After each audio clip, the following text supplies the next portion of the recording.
Welcome to the Focus Professional Podcast. This is episode 4, and I'm Joe Lenton.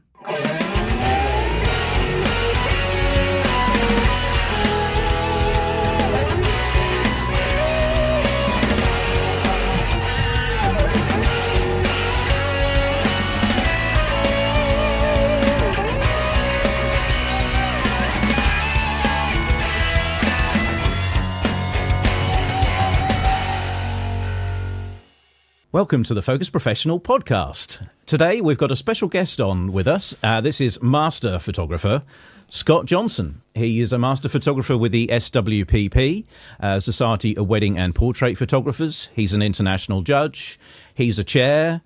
He's a multi-award winner. And I could go on and on and on, but he probably will in a little while, so I'll leave that up to him. His website can be found on theedgephotography.co.uk. Do go and check out his work. And I'm very pleased to welcome Scott Johnson. Hey, Scott. Good morning, mate. How are you? I'm good, thanks. Yourself? Yeah, not too bad. Just still recovering from the convention we were both at, sitting downstairs in that judging room for 2 days. And, still tired, mate. Still tired, but living life. There's a lot of concentrating trying to get through all those prints, isn't there? Yeah, there was, and I was chairing for the first year this year, as you know, so I've not just got to do that, but you've got to keep an eye on pacing and rotation of judges, and it is a lot. People just say, oh, you're just sitting there playing on a laptop, which is, partly true, but there's also a bit more to it as well, but I thoroughly enjoyed it, and as you know, it was a great convention. The images that we saw were just phenomenal this year.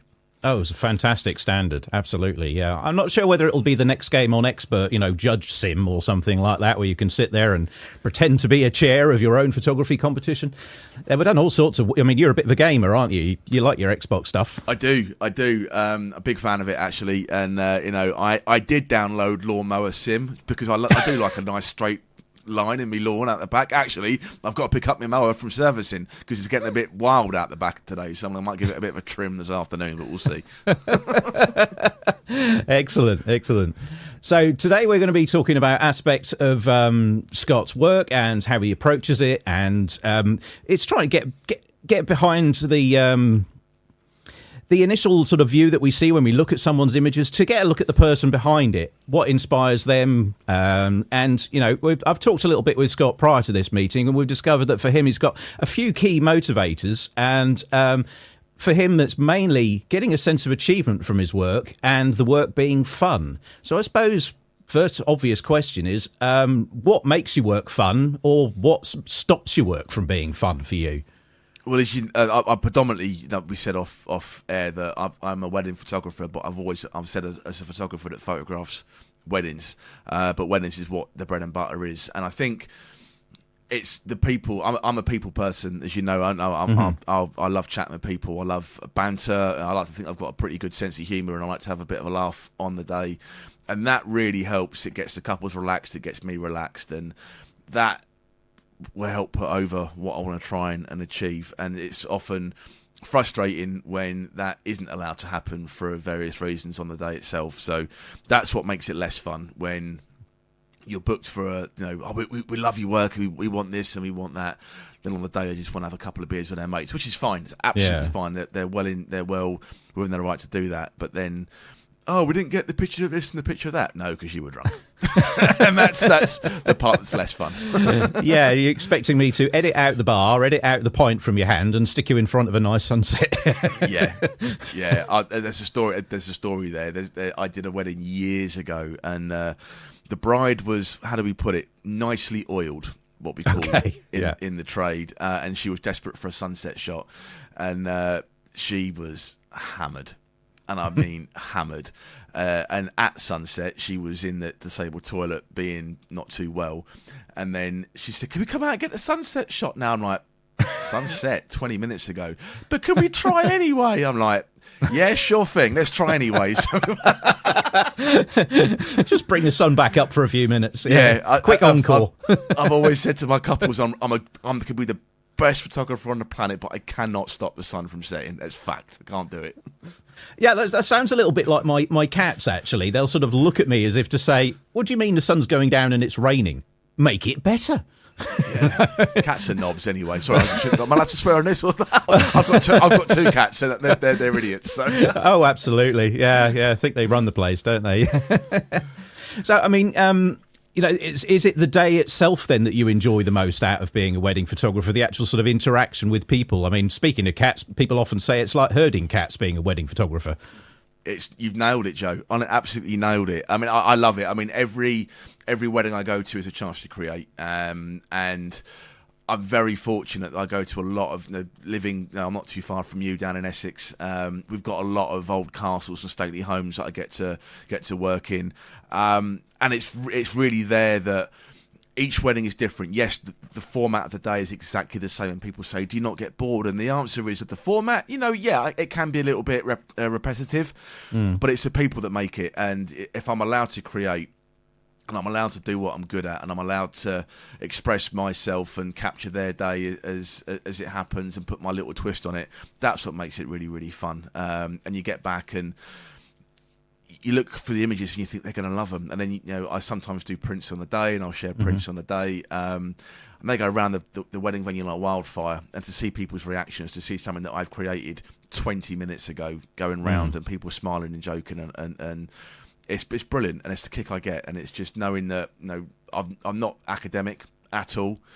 I left school at 16. And knowing that someone that was told that they'd never amount to something, that is putting smiles on people's faces by something that I've done, is pretty cool. There's so many of those idiots out there that talk absolute crap to our youngsters and sometimes tell them, you'll never amount to anything. You can't do this. You can't do that. Rubbish. Absolute rubbish. People have got to find their niche. That's all it is. You got to find something that fires you up and gets you going. And I mean, let's face it, for a lot of people, school is not it. No, we looked at high schools before Christmas, and we went to my old school because we don't live too far from where I went to high school. And my photography teacher is still teaching there, and I took a little bit too much pleasure in telling him just how well I'm doing at the minute, and he looked rather. I've been proving him wrong for 25 years. That's basically I'm in this career now to prove him wrong. Nice, and I'm enjoying it.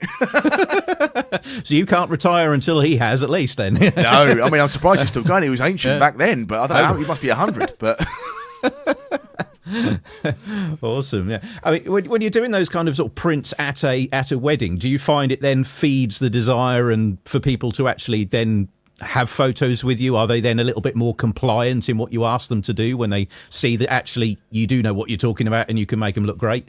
Yeah, certainly. It's really, as we know, the digital age is here and it ain't going anywhere. And the art of printing is lost. But if couples that are a bit hesitant, you know what it's like. I'm not photographing supermodels. I'm very fortunate to sometimes we photograph people that look like them, but I'm still shooting weddings that people work at Aldi's. And if I can turn them into making them look and feel as good as they look, and show them it on a piece of paper, that they're definitely more inclined. If we get a nice sunset in the summer and say, do you want to come out for 10 minutes? They might have been a bit hesitant before, but if they're seeing how good they look, they're like, we'll do that. And it's helping with the reprint sales. It's helping with a number of things. And also, I'm printing 8-10 images on a wedding, and they're going around the venue. That's 10 business cards for people that are getting married in the next 5 years. So marketing-wise as well, it's brilliant. Yeah, that sounds like a great idea to me. Absolutely.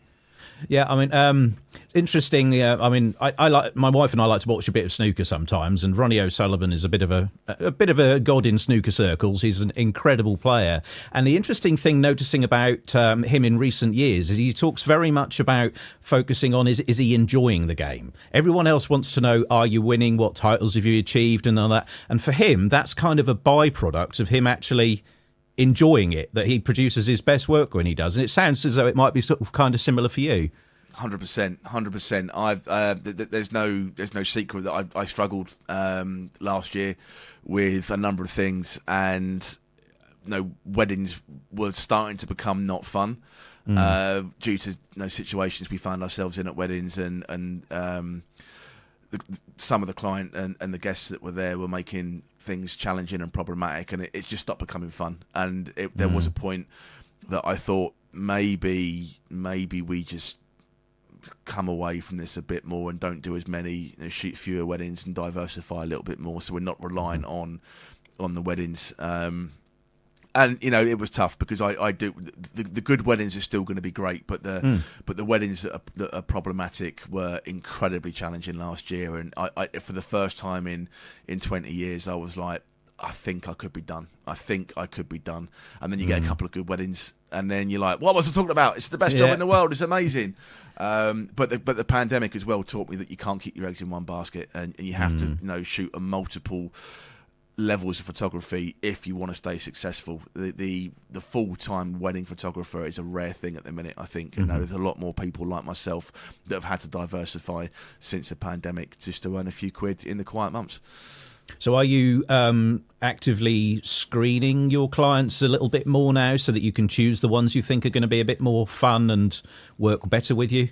Yeah, the problem we found that the weddings we shot last year were all booked during the pandemic, and it was a Zoom call or a message over WhatsApp or Instagram, and you can't pick up red flags in that. It's so important to get people in and have them face to face. So every client, if they live miles away, then obviously we do it over Zoom. But I've had couples travel from West London to come and see me because it's so important because not every client's right for me, and and I'm not right for every client, and that's so important. And and the art of saying no sometimes is very powerful. Yeah, absolutely. It can be difficult especially when people are early in business. They feel they've got to take everything that's coming because they've got those bills that have got to be paid. But, it's like, if you start to get known for something that you don't want to do, that's a problem because you're going to attract more of it. Exactly. Yeah, show what you want to sell. It's like every car advert you see on TV, they're showing their top end spec, but they're saying prices start from this at the bottom in the small print. And if you're showing your prices start from this work, then that's what you're going to get. If you're showing your signature images and if it's commercial, portraiture or weddings or whatever, show what you want to sell, and it will attract the right client. Mm-hmm. So tell us a little bit about what you're adding into your weddings and what sort of thing you're trying to attract for that. What sort of client you're after there? I don't believe you go to the convention, for example, or WPPI or imaging over in the USA, and they'll say you've got to try and find your customer avatar, and I disagree with avatars, because if I stuck with an avatar that I had pre-pandemic, or certainly 10 years ago, I wouldn't have had the clients I've had, and I've had my biggest spending client that I've ever had was not my avatar. So I think avatars can work. They absolutely can work. And if it works for you, brilliant. But for me, I'm a people person, and we've got to connect on that level, because they might think my photographs are the best in the world, but they think I'm a knobhead. They're not going to book me. It's as simple as that. Yeah. Whereas if they might want to throw $5,000 at a wedding, but if I'm not getting the vibe off the couple, I won't book it. It's we've got to it's got to match on a personal level. Otherwise, it's never going to work. No, absolutely, because the expressions on a micro level really change as we are with someone that we relax with and interact well with. So all the posing and everything changes when someone is relaxed with the photographer. Agreed. Yeah, totally agree. I mean, with these kind of avatars, I think sometimes they can be a useful, vague rule of thumb. But I remember seeing one online not that long back that said, you could target somebody in their 70s who lives in a castle and do it, going a little bit further down that route and saying, oh, they're a celebrity and so on. And it comes out as that could be either King Charles or Ozzy Osbourne. Yeah, you think, I can tell you who'd be more fun. You can think, but those two are totally different. Even though in various aspects of creating an avatar, you could say they look the same on paper. You know, so people are people. Yeah. Money doesn't buy you class, Joe. It's people that come to me that say that we've got all the money we want to throw $100,000 at the wedding, and it's a car crash. Whereas someone comes to me and they've got $10,000 for the whole wedding. It's the best wedding in the world because they've spent the money wisely and properly, rather than just show off how much money they got. And I think that's a big difference. Yeah. So with your portraits that you're now doing as well, is that something that you're just doing in studio? Is it something that you're also mixing with your location work? I've always been out and about on location because I didn't have the space to shoot in a studio. And Fujifilm kind of forced my hand a little bit back in August, where I was booked to launch. I used to be one of their brand ambassadors, but I still work very closely with Fujifilm, and I use the GFX system at the minute. And they launched a new GFX in August, and they said, we want you to come and run a workshop. We're going to bring all the guys from Europe across to show how good the camera is. I thought, great, cool, would you shoot some weddings? It'd be awesome. I get there, and oh no, we're doing it in a studio. I've gone, oh, what? And I haven't shot studio portraiture since I was on cruise ships. And I had to think very quickly, right, how do I do this again? But luckily, I've been on enough workshops with amazing portrait guys, like Gary Hill for one of them. I've been on a couple of his workshops. The guy's incredible. So I just remembered what he was saying, and we pulled it out of the bag. I'm like, God, I dodged a bullet there, Jesus. And then I thought, actually, no, I can do this. So I bought some backdrops, and I'm now shooting portraits in my sales space. So it's either a showroom for weddings or a studio. It's not big enough to be both, unfortunately. So, but no, I've had clients come in old wedding clients, brought their families in, brought their kids in. It's been great. It's been really good fun, and that's given me a bit of a spark to push on for this year. Yeah, it's a nice way of seeing those clients again and getting a little bit of repeat business out of them. Yeah. I mean, I should turn the work away and say, no, I don't do portraiture. Go and see someone else, which is nuts. Turning away good money. And now we're trying to do a little bit more of it, and again try and plug that gap in the winter, because I think you've got to be multifaceted in this day and age to survive, because winter's a long old time in weddings, mate. I tell you, it's a long time. Yeah, absolutely. Yeah.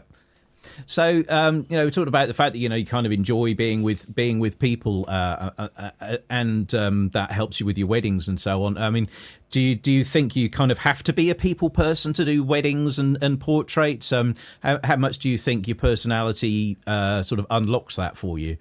It certainly helps. I mean, if you're engaging with the people, because let's be honest, in this country, we're not as ingrained in the profession as they are in the USA, for example, because they have Sweet 16s, they have senior portraits, they have graduation at college, so they have their photograph taken professionally maybe 8 or 9 times before they get married. In this country, generally, it could be the first time they've ever been photographed professionally, and it's a big kind of...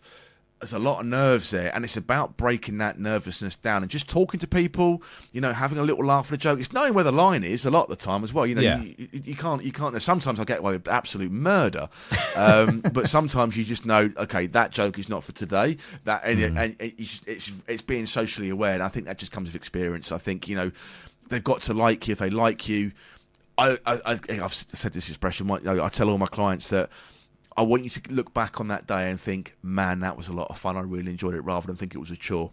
If they think it's a chore, I've not done my job properly. It's just get them off the back foot, breaking down a couple of exterior walls and getting through to the real person. By doing that, just by talking, just being nice and talking to people, and just being personable and being, funny where you need to be funny, empathetic where you need to be empathetic, and sad where you need to be sad. So it's just being aware of where you are and what you're doing and what you're there to achieve.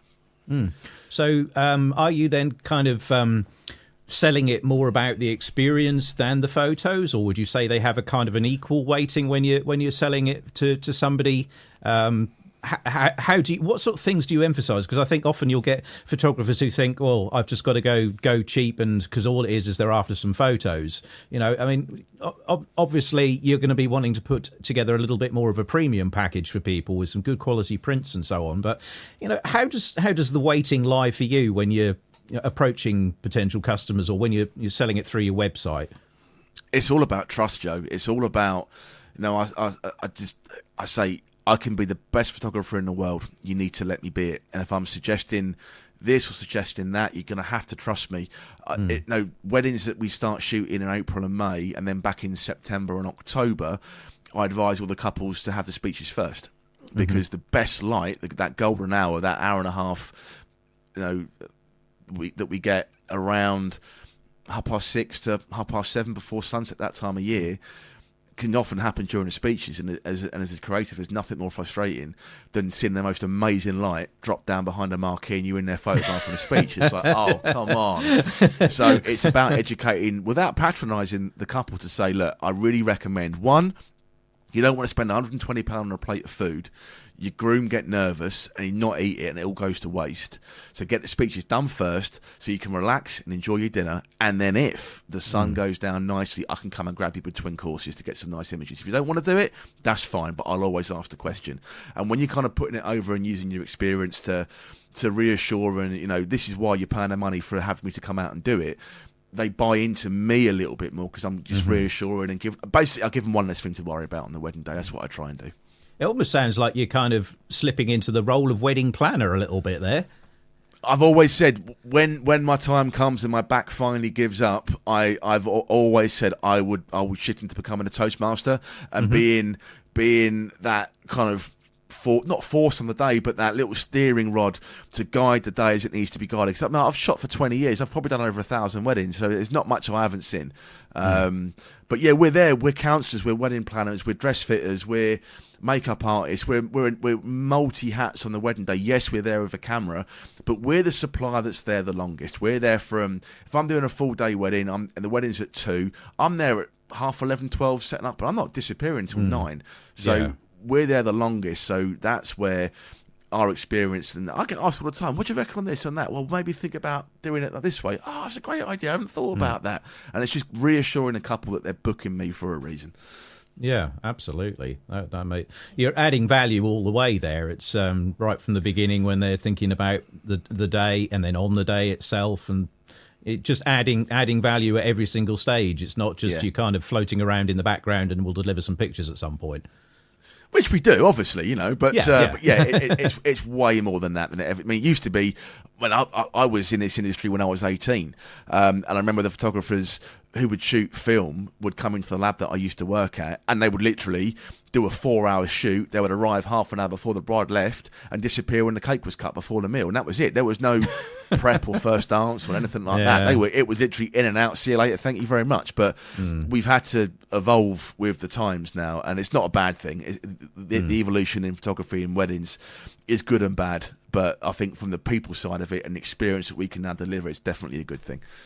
Do you think people have realistic expectations from wedding magazines and so on, or do you find that you really do need to educate them quite a bit as to what's involved in creating those sorts of narratives and with images?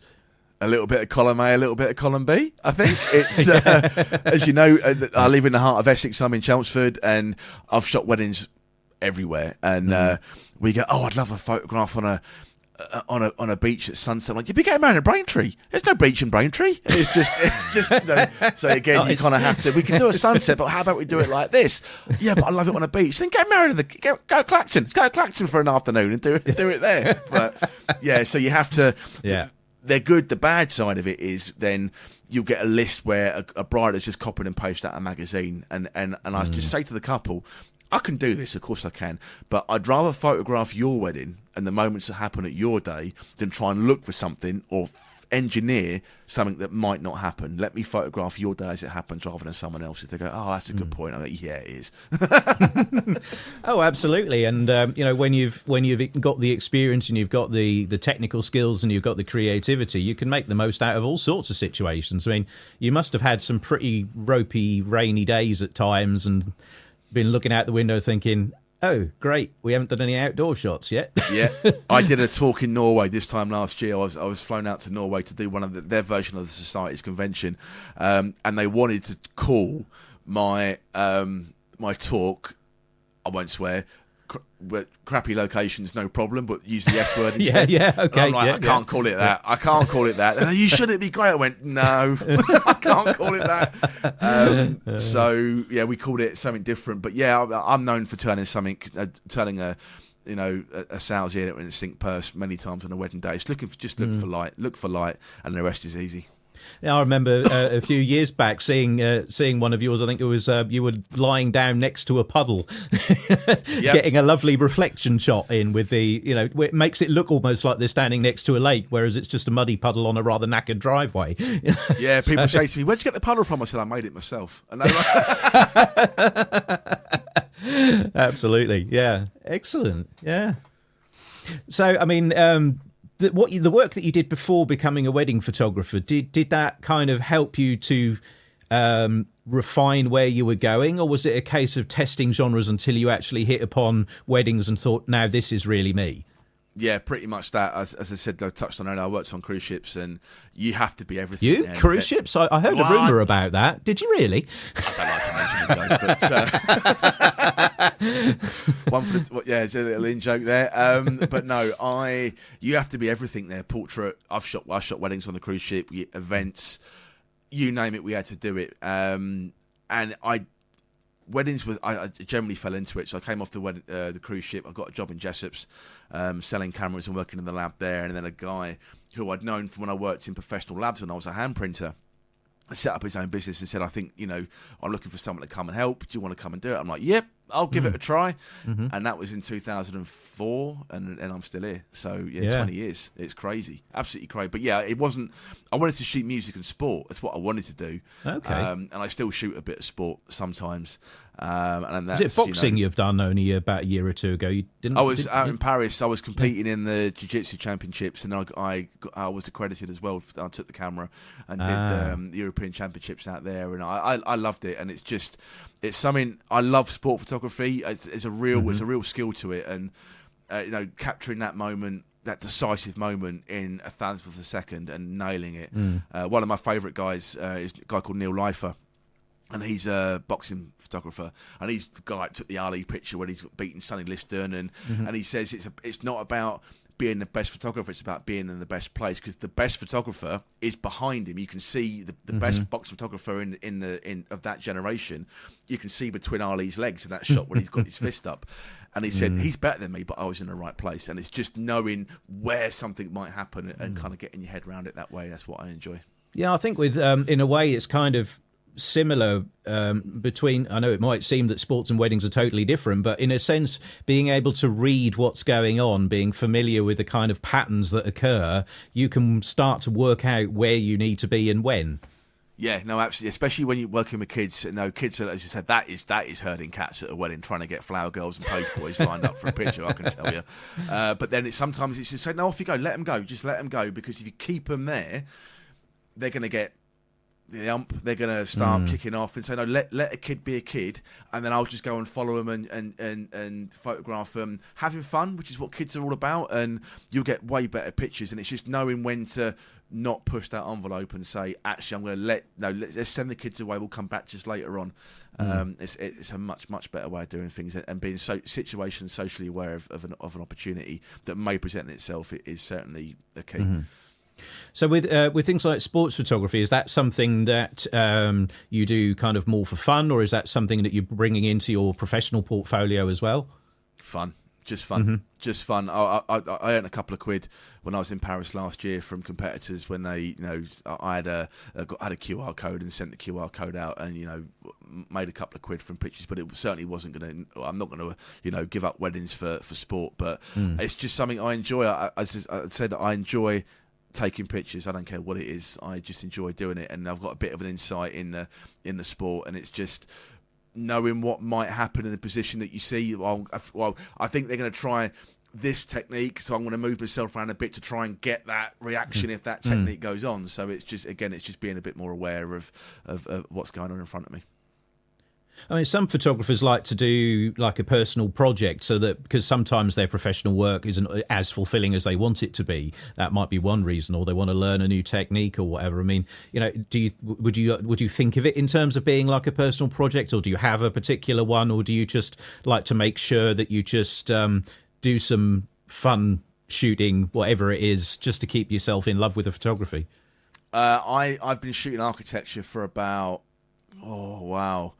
probably 6 or 7 years. That's what I enjoy. That's what I really enjoy doing is photographing old buildings. But the modern architecture at the minute is just breathtaking, and trying to make something artful out of just bricks and mortar is I love it, and it's just something that.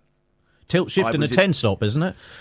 I've never shot with tilt shift, to be honest. You've not? No. Architecture and no tilt shifts. No, wow. No. So even the image that won me the architectural photographer of the year year before last, no tilt shift, just edit in Photoshop. But no, I love it. I was in London about a month ago doing it and got some nice pictures, and I was in Paris again just after the convention, and I was walking around getting some shots of stuff. I've always buildings that I've been wanting to tick off my list for a long time now. So it's not. My mate just thinks I'm doing another fellowship. I'm absolutely not. The thought of doing another fellowship terrifies me. This is purely for fun, and I just like taking nice pictures of nice things. Yeah. I'm having done my fellowship not that many years ago. I'm still definitely not in that place of thinking, oh yes, let's do another one. I know some people seem to like to collect them almost, but no, I went grey when I did my fellowship, and the second one was a bit easier, but the first one, I remember I was like, man, I'm never doing this again. It's tough, isn't it? Yeah, it's stressful. Yeah. So you said you were in Paris for a jiu-jitsu, was it a tournament competition or something?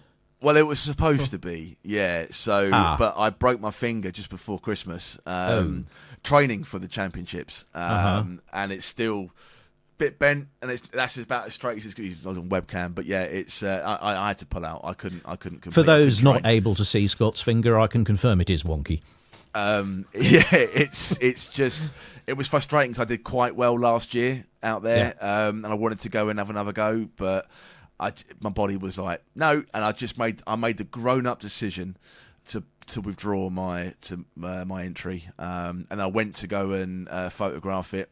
And then they cut down the amount of accreditation passes this year, so I didn't get accredited this year. So I just went out to Paris for 2 days and shot some buildings. It was, I ate a lot of steak and a lot of chips. Well, yeah.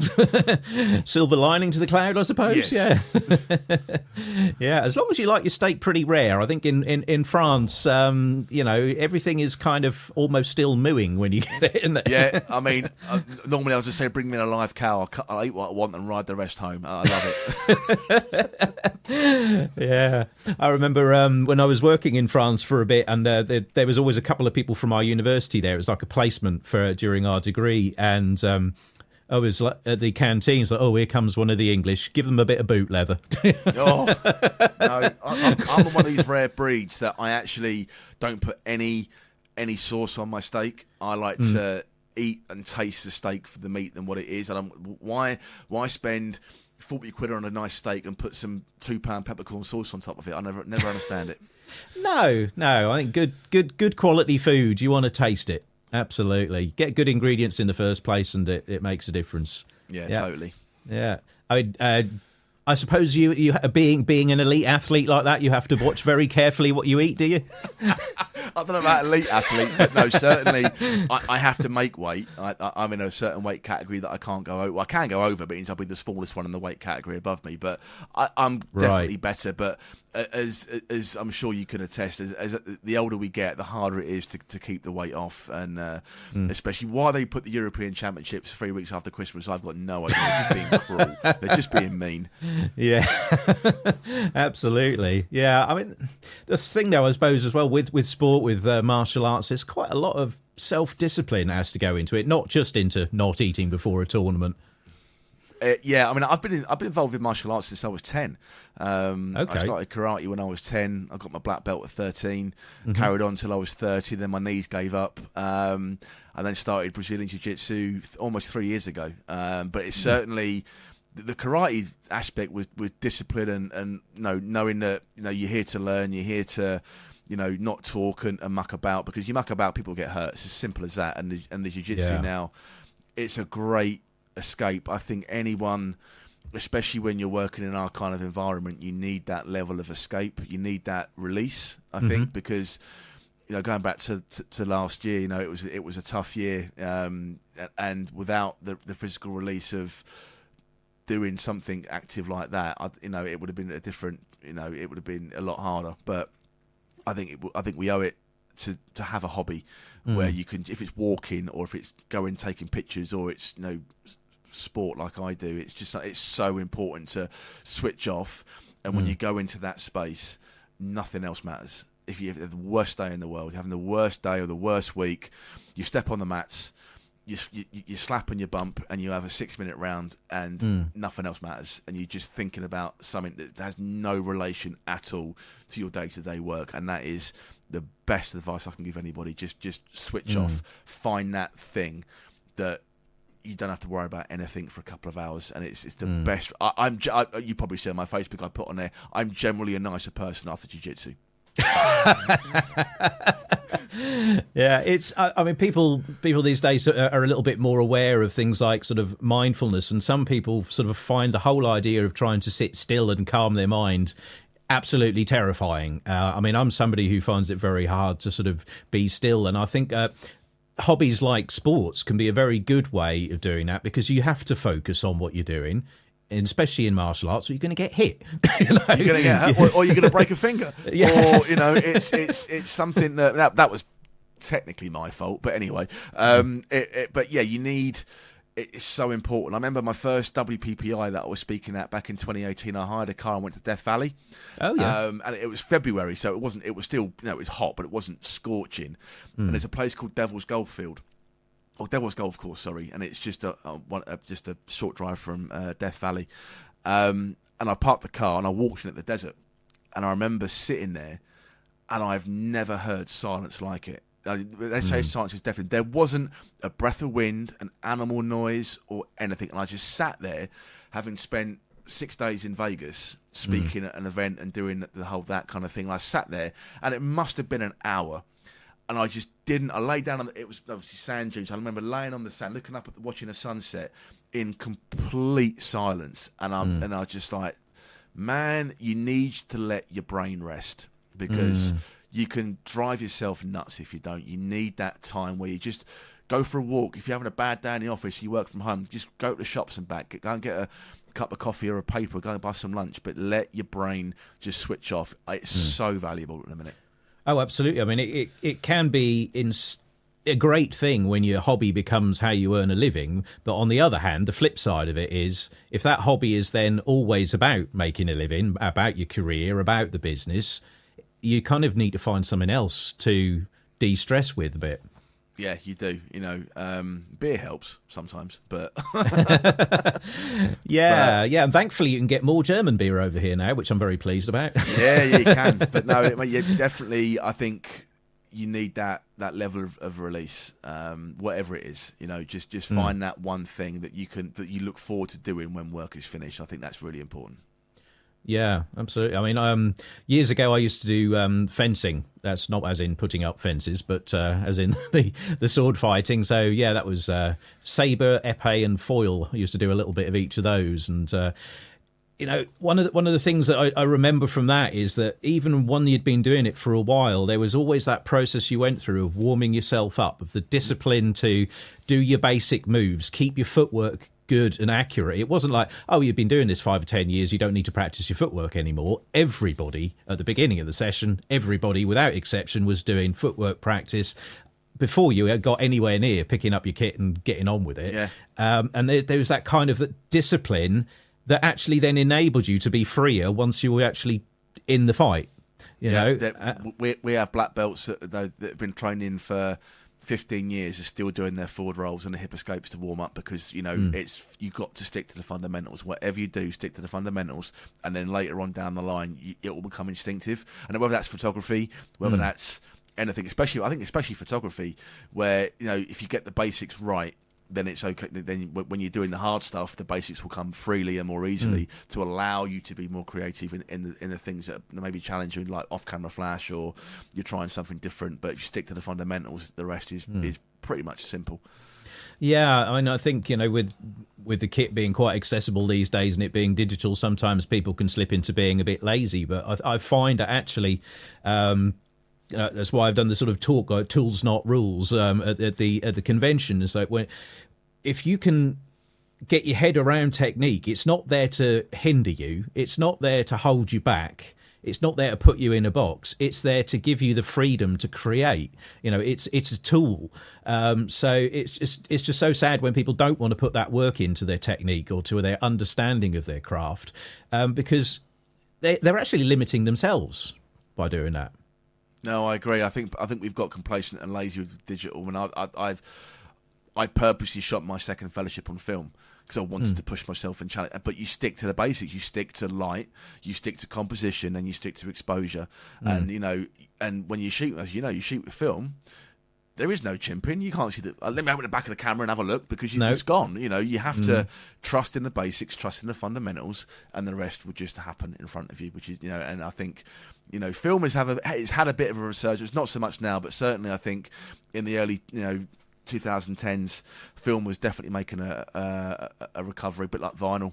It always has a cycle, and I think it's stick to the basics, and the rest is simple. Yeah, it is interesting how those kind of analog forms seem to have come back a bit. Both with film and with vinyl.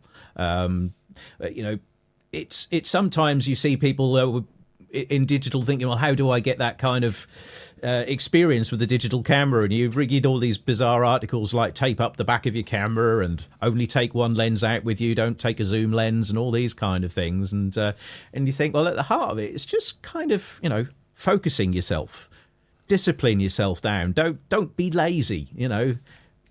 It goes back to the martial art. Sometimes you get beat up. Sometimes you get beat up and you get turned inside out by an 18-year-old purple belt, which is fine. That's what we're there to learn. But you got to take a deep breath, take a step back, and go, no, I'm not letting that happen again. And the same with photography. Sometimes you can rush so much you make mistakes. Whereas if you just stop, take a couple of deep breaths, and go, right, how am I going to compose this? How am I going to expose this? How am I going to, what length? And then you will just find it would just naturally happen. Yeah, absolutely. And you can find yourself in tricky situations where for some reason you haven't got a piece of kit that you really wanted to have with you. I mean, I've done a shoot before where I was shooting some headshots for a business, and the intention was to have a rim light, so to have a long strip box on either side behind them to give a little bit of a rim light to them. And I somehow managed to leave behind one of the adapters that attached one of the strip boxes to the light. Yep. And, instead of having a cry in the corner and throwing my hands up in the air and despairing and giving up, you come back to, well, okay, what are the principles of how light works? How am I going to get around this? Let's set up right near that wall there, use that wall to bounce the light, angle the light towards the wall, use the wall to bounce the light back onto their shoulder from that side. It's slightly different shape to the strip box the other side, but it does pretty much the same job. And nobody knew the difference. No. When you know that technique, you can, all the technical elements, they help you out when you get a bit stuck. And what did you do when you realised you hadn't got it? You went, right, how am I going to get around this? You stopped, you took a breath, and you thought about it. So, like anything, just don't. You can busy yourself so much where you forget to think. Just stop, take a step back, have a breath, and then think. Well, and it's easy to get so reliant on kit. You think, well, I always use that camera, I always use that lens to do such and such, and I want to have these lights in place. And sometimes you haven't got the space, sometimes you haven't got the access to the kit for whatever reason, or sometimes you've been a prat like me and left something out of your kit bag. But last wedding I shot last year, I left an entire camera and its lenses at home here. I got to the venue, I'm like, oh, but we always have spares, so it wasn't as much. But then it's my faster camera. I mean, the GFX is amazing, but it's not the fastest, especially in December when it's dark at focusing. And the new one, the 100 Mark II, is amazing. But I've got the 100S, which is great. But I'm like, okay, that's cool. We'll adapt and we'll overcome. And that's what we did. And sometimes so I shot with one camera and two lenses. I shoot primes, so I had one camera and two lenses all day, and the pictures are amazing. And because I had to stop and think, I didn't fall into the trap of autopilot. I had to stop and think, like chess, 4 moves ahead. What am I going to do? And then it was a better coverage as a result, I think. Yeah, absolutely. You're getting up with silly little things. I was on a beginner's workshop one time, and they go, "Oh no, my zoom doesn't reach that far." Well, I said, "Well, have you tried your other zoom?" What other zoom? Your feet. Walk nearer. So I mean, but it sounds really silly, but so often we can get so lazy with kit and everything that we just forget obvious basics. And so learning and drilling the basics in, like with a sport, just gives you that foundation that when something unexpected comes along, you can deal with it. Yep, absolutely. I mean, again, 20 years in, there's not much I haven't dealt with, so there's always you think you forget stuff, but it's like that song you haven't heard for 15 years on the radio. You know all the words. You know all the words. It's in there somewhere. Like photography, it's all in there somewhere. And at times of crisis, it will just pop up and go, no, I've done this before. I can do this. And you just deal with it. Yeah. And in a way, sometimes it can end up showing you how little kit you actually need to get a decent photo. You know, sometimes you might think, well, actually, I like shooting on location, but I also like to have a bit of fill light coming in here, and I'll have a bit of that, a bit of the other. I'll have an assistant with a reflector over there to make sure it's all nicely balanced. Then when you find yourself with just you, with a camera, with an 85mm prime lens, you can still create beautiful stuff without a load of kit. Complexity is the enemy of execution, always. You can overcomplicate stuff to the point it hinders what you're trying to achieve, whereas you strip it right back. And it makes life so much. I mean, I've got a T5 van, so I've got all the gear on it, all my light stands in there, my modifiers, so they're there if I need it. But it very rarely comes out unless I'm going to try this shot today. I go in the van, I've got the equipment that I need. But generally, I've got a little roller case with a camera and a few lenses in, and that's all I take out now. So, I mean, I don't know about you, but over the years, there's been stuff that I've bought that I had convinced myself I absolutely needed, and then it doesn't come out of the kit bag, and you think, why on earth did I get that? Yeah. Have you been there? All the time. I mean, I'm notorious for not buying things at trade shows now, so I've thrown so much money down the drain at trade shows because the whole reason I joined societies back in 2009, I went to Focus, which is now the photography show up at NEC. I was looking for a monopod because I was shooting speeches with a 7200. I thought I could get a monopod just to make the longer end of the focal length sharper. And the societies were giving away a free monopod with memberships. I thought that'll do, and that was it. So that's the best thing I've ever bought at a trade show was a free monopod with membership with the societies.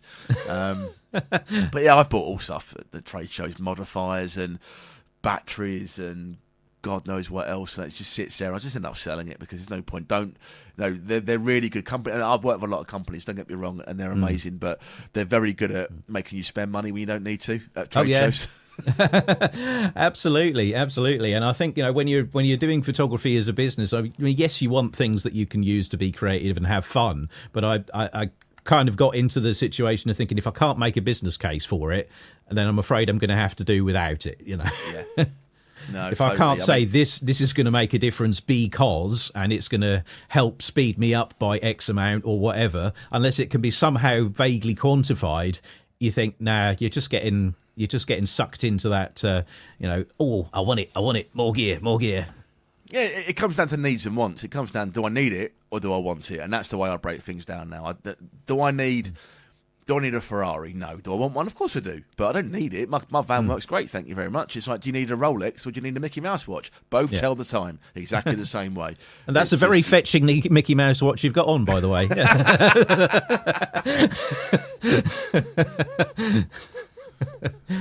Yeah, absolutely. Yeah, and all too often people want to upgrade their cameras or get the latest lens and so on. You think, well, is it actually going to offer you anything different? Is it really going to change the way you shoot? How many of the functions on your camera do you even use anyway? Why do you need another load? I mean, not even 10%. I reckon not everyone here. About 10% of the buttons they push that's it. Yeah. It's like the shooting speed and so on. I mean, for me, most of my work is in the studio and is slow. It's on products. It's manual focus. So trying to sell me a camera by saying it'll shoot 120 frames a second, all with autofocus, is like, well, yeah, and yeah. I mean, obviously, if you're shooting wildlife, brilliant. It's going to be perfect for you. If you're shooting sport, brilliant. But I'm shooting when you're photographing guitars. They don't move that quickly. No, exactly. It's having the right tools to do the job, isn't it, really? That's all you need. And the rest of it all comes from within the old grey matter. Exactly. Well, less grey, more, scalp matter now. But yeah. Yeah. I mean, do you have any kit, though, that you've got your eye on? I tend to go through obviously the volume of weddings that I shoot. We shoot about 40 a year, so that's a high number of weddings.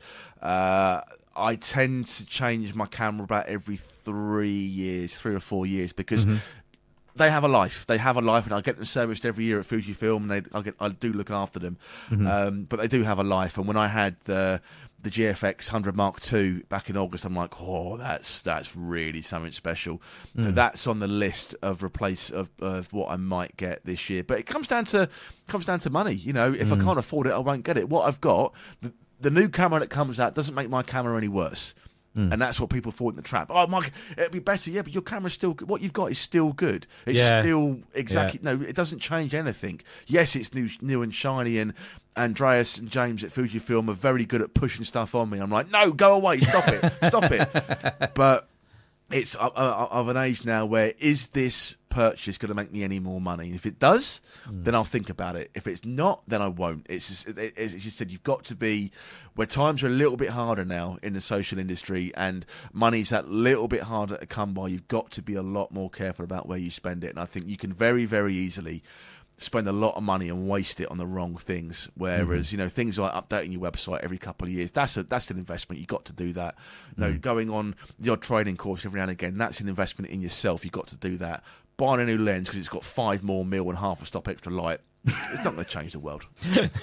Yeah, I was then going to ask, what sort of things should you put your money into as a professional? And yeah, I mean, I suppose websites and so on, it's kind of, it's your marketing. It's making sure that you're out there. It doesn't matter if you've got all the fanciest, latest kit in the world if no one knows you're there. Yeah. And training, you know, business training. If you're learning something new, like I said, I've been doing portraiture.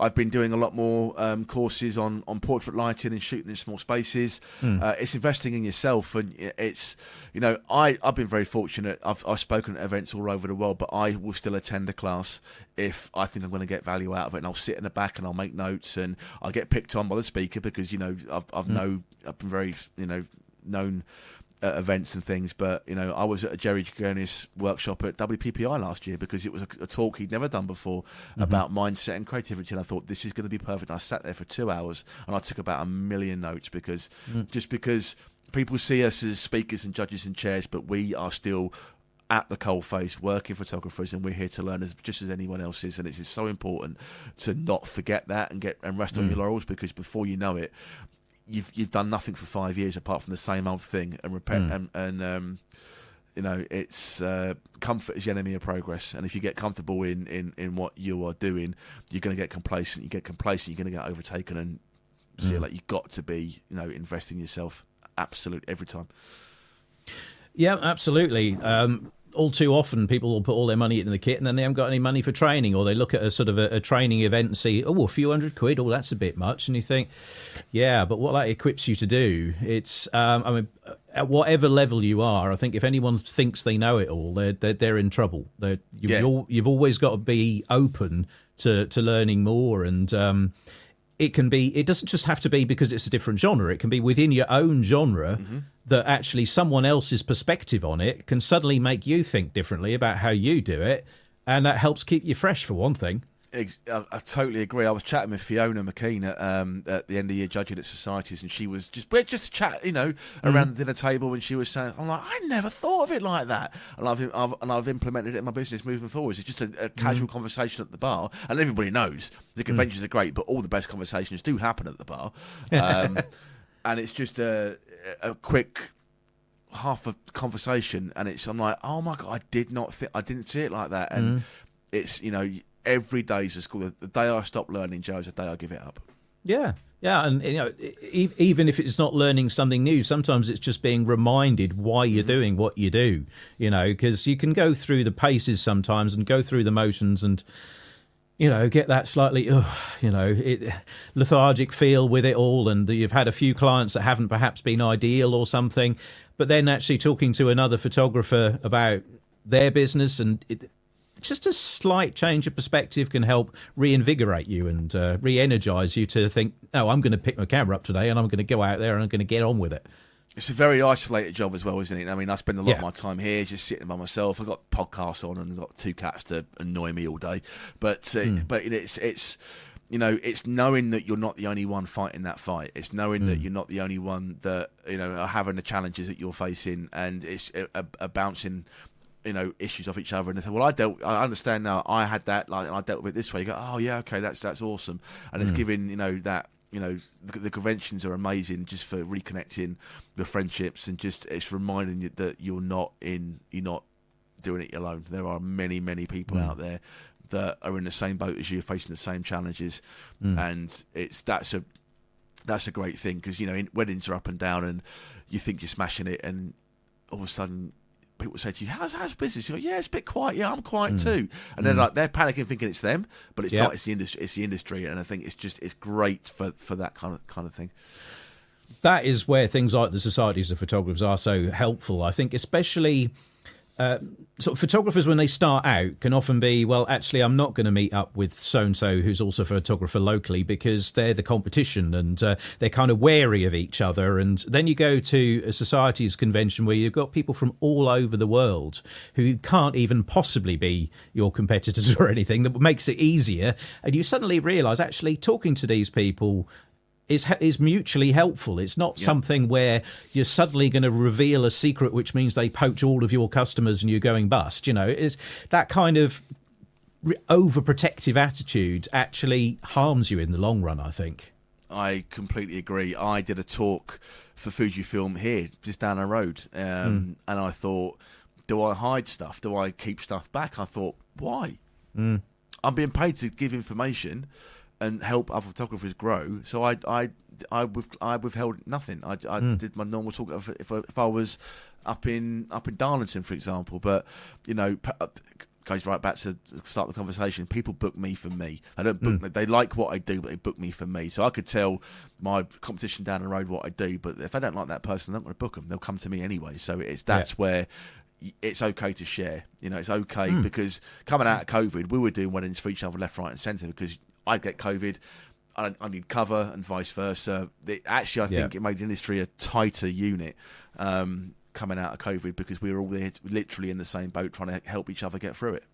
Yeah, really, really does help with that support, because, as you said, it can be such an isolating, sort of lonely industry otherwise. So finding ways of connecting with others can be so... I mean, for me, that's one of the things that I really enjoy about being a judge at the convention, is that everybody on the panel judging with you, they've all got knowledge and experience you don't have. They all see something in an image that you don't, and you learn from each other, and you get enthused again, coming out of that place thinking, you want to get stuck in again, Yeah, the frustrating thing for me was the convention was 3 weeks ago. I haven't got a wedding for 4 more weeks. So I'm chomping at the bit to get out and be creative, and I'm not yet. So I've got a pre-wedding shoot next week. That's the first time I'll use my cameras in anger since December. So I'm looking forward to getting out and doing something cool. But yeah, you leave there totally inspired to be better, I think, and it's so worth going to.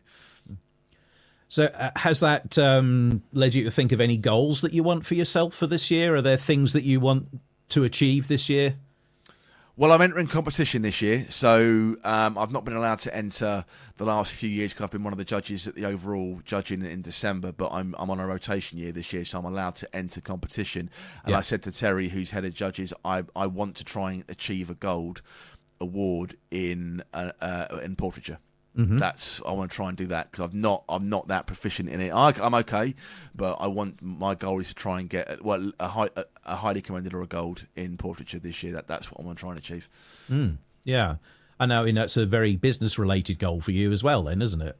Yeah, it's going to help push. You can market it a little bit, and it's something. Yeah, I like to give myself little challenges. I like to. I'm very competitive when it comes to anything. Really, I know basically I only have one rule: it's not over till I win. Simple as that. It's no matter what it is. But no, I'm quite competitive, and I like to push myself. But then we have, I compete. Not just in jiu-jitsu, but in photography. We have a wooden spoon award at convention every year. Oh, yes. So it's the lowest scoring print within a group of photographers. Yeah. So, obviously, you want to score well. We don't try to win it, but it's just a little bit of fun to take away. I won it one year with a 73 scoring print. Yes, I've won awards all around the world, but I'm still scoring 73s. It's, it's just... Yeah, absolutely. Yeah, I think it's great having goals like that, and I think I mean, I don't know about how you feel about having sort of different strands to your business and then maybe being at different levels, because that's sometimes something that when I've done different types of work, I've been conscious that I have a bias towards something that I enjoy more and I spend more time on, so I'm better at it. And you kind of think, do I then keep offering the other one because it's not up to the same standard, or, focus your attention on bringing it to the same standard? I mean, you working on awards for your portraiture, you can win awards for that. I suppose people can then see it's on the same sort of standard or getting there as your weddings. Yeah, I think so. I'm always, even at weddings, I'm always working on the weakest aspect of what I do. So I've recently introduced off-camera flash. And I'm getting better at it because it's another level, another string to the bow that if the weather doesn't play ball, it's not going, oh my God, what do I do? It's like, okay, we'll just shoot some flash work. We'll just do this or do that. And it's always working on the weakest part of my game. That's what keeps me creative. That's what keeps me motivated. That's what keeps me moving forwards. And then before you know it, I'll get really good at flash. Then all of a sudden, something else that I've taken my eye off the ball a little bit needs work. So I'll just shift the mindset. It's always a rising tide raises all ships. I think that's what you have to put in your business, and work on one thing and it'll raise everything. What about fun things? Have you got some fun thing that you think I'd really like to have a go at that? Oh, what would I love to photograph? You know what? I've always said I would love to have a go at the Olympics.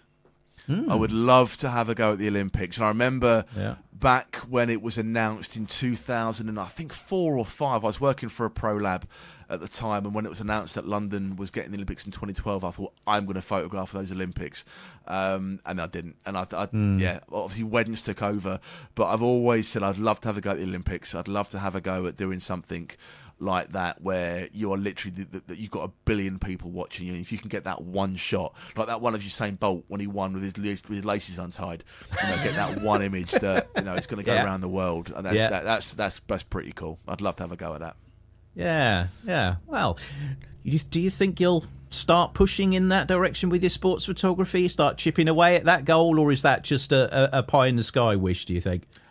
Well, if I'd have got accredited in last month, then yeah, but they tightened up. So I'm hoping to get accredited for the London Open, which is at the end of February, and then I can it's just doing more, shooting more, getting a portfolio together before you can start pushing it and approaching agencies. So it's going to be a slow burn, but it's again something to help plug that winter gap for weddings. Yes, the winter weddings are lovely, but I'd go from December the 16th to March the 5th without a wedding. So that's a long time. It's a long time, and you've got to try and make hay whilst the sun shines. But with the weddings becoming a little bit harder to get hold of, and the winter gap becoming longer, you've got to try and find a way of supplementing the income. If sport is it and the portraiture is it, then I'll grab it at both hands and do it.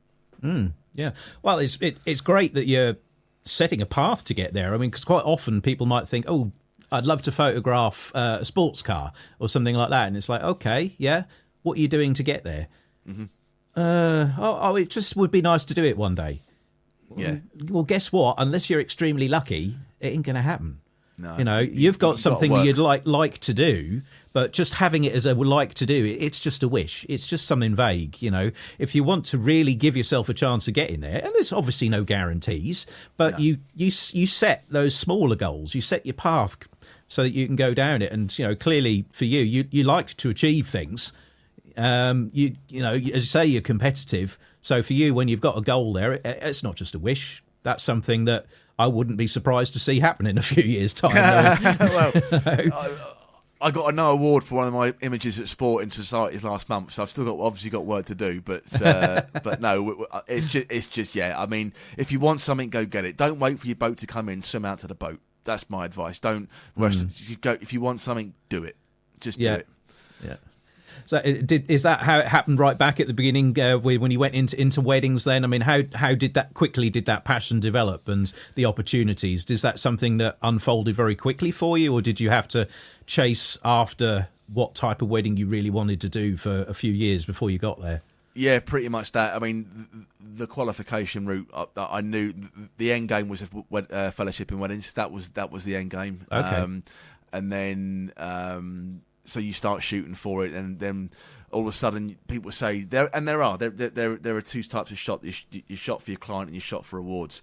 And then, but the qualification route, what that helped me do was blur the line between both. And then I'm just kind of shooting stuff that I would put in for an award and the client now likes. So it was a transition. And that was, but yeah, I was second shooting for somebody for a couple of years, and then I was getting booked out more than they were, and it was like, oh, maybe I can do this. And then after 2 years of working with him, I set up the Edge, and the rest is history. Yeah, excellent. So, yeah, I said right at the beginning, the Edge photography.co.uk is Scott's website. Please do go and have a look on there. There's a small sample of his work. I mean, he's got a huge body of work behind him, weddings and his portraits that he's now doing as well. Check out Scott's work on social media. And as you can hear, he's quite an interesting, nice guy as well. You'll find him at the convention with the societies and highly in demand. So we're very grateful to Scott for coming on the podcast today and sharing a bit with us. It's been great for me to finally have a chance to sit down and talk with you, because conventions are kind of everybody's milling around and you hardly have that much time with each individual. So I've really enjoyed being able to catch up with you, Scott, and thanks very much for coming on. No, it's a pleasure, mate. I'm going to be up at TPS, the photography show, in March, doing some talks up there. Working for Fujifilm, and I'm on one of the stages up there doing some talks on photography. And then in June, I'm one of the speakers at Click Live. So if you want to come and see me and put my money where my mouth is and see how I shoot and what I get, then come and see me at Click Live. We're doing some live workshops there with models all around this beautiful venue in the middle of England. So come and see us up there. That sounds like a great opportunity. Thank you very much, Scott, and thank you all for listening. This is the Focus Professional Podcast.